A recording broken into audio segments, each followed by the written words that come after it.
यार मेरे को बहुत मजा आ रहा है इतने दिनों का बाद इवनिंग राइड। ओहो दिल को मेरा सुकून मिला रे।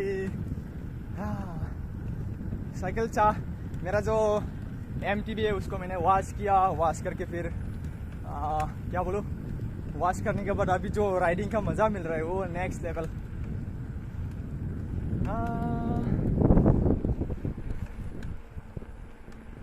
ये देखो कुछ पीछे का नज़ारा।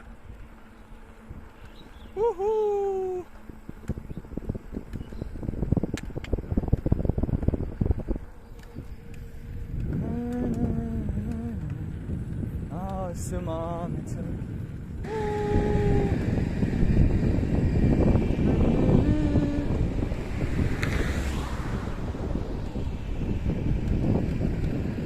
साइकिल वाला मोय साइकिल चलाई যাও যাও কোর আমার ডেস্টিনেশন নাই গৈ থাকো যেতিয়ালৈকে মনত আছে শান্তি।